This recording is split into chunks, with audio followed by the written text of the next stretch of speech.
Toastmasters and guests. It's the start of a new year. Well, close enough that I think we're all still thinking about goals and resolutions. Good concepts, but they all take place down there somewhere. It kind of makes you think, what about right now? Isn't that where change is made? Didn't you all decide just now to be here, to be present? Or perhaps it's just my excellent voice that's all keeping you engaged. I don't think so. I think you're all choosing in the moment to be here and grow as individuals. Let me tell you a story that might illustrate the point. 2 weeks ago, I took a drive. I took a meeting that I had no place being in. I was asked by a fellow colleague to drive up to Orange County and sit in front of a group. Now, mind you, I am fairly new at this area of my occupation. I've become a consultant.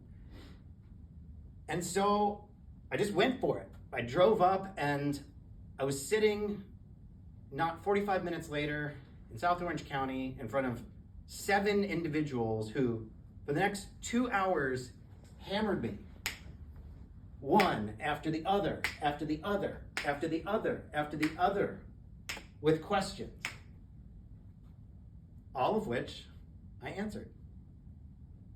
I like to think with poise. I paused. I looked folks in the eye. I think I mostly made sense. I know I didn't use a lot of filler words.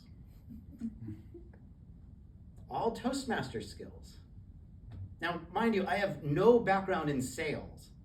So when I walked out of there, I gave myself a huge pat on the back. And I would not have been able to take that meeting were it not for 9 months earlier when I quit my job. Now, to get back to the resolutions, I didn't resolve at the beginning of 2022 to quit my job and completely change what I do. It was something that felt right at the time, something that I had been encouraged to do by others, and something that felt like a risk in the moment. So who am I to not accept the change? Now, I would not have been in the position to quit my job and become a consultant had I not met an individual 5 years before that who became a mentor, a CEO, a leader, somebody that taught me the value of cross-functional work, executive leadership, gave me opportunity. But now that I think about it, I wouldn't have met that individual were it not for 7 years ago. I met another individual who introduced me to a collective, which happens to be the collective that I work in. So they're all crossed together, but I wouldn't have met that individual had it not been for 9 years ago when I came into touch with a former boss in the San Francisco airport. Completely by happenstance, we were on the same flight.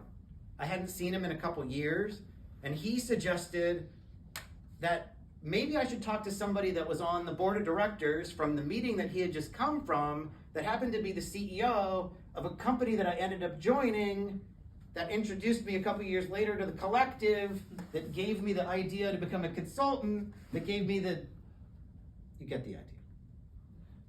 But now that I think about it, none of that would have happened had it not been for 11 years ago when I met that individual who I ran into in the airport several years later. He had been introduced as my boss. And he took an interest in my career. I could question why, but I pretty much know. It's because he told me so. He liked the fact that I spoke up, that I had ideas, that I was not afraid to express those ideas, and perhaps the fact that I participated in meetings and didn't use a whole bunch of filler words in between, that might have helped. But I probably wouldn't have been in that situation had it not been for 13 years ago when I was in my first Toastmasters competition, which happened to be an extemporaneous speaking competition. I did a table topics competition for my first. I figured get the worst one out of the way first.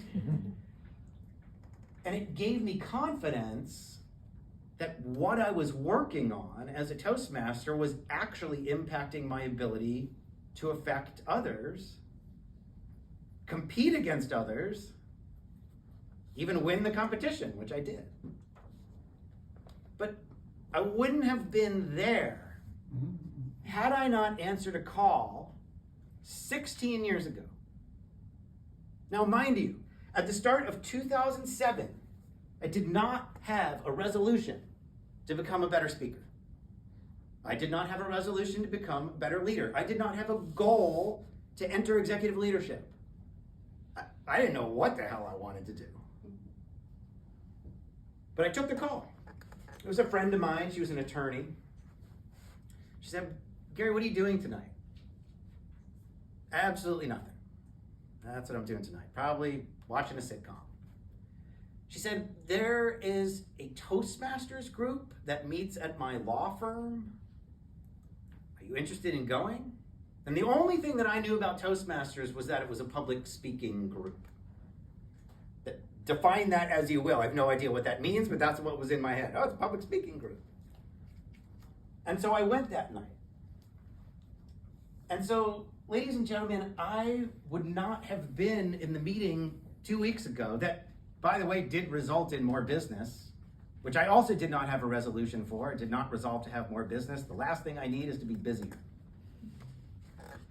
But I wouldn't have been there in the first place had I not gone through those steps. And in none of those steps did I resolve to be in that moment at that point in time. But I did accept being in that moment, in that point in time. And I accepted that now is the only time you can change, except right now. Or right now. Or right now. Madam Toastmaster.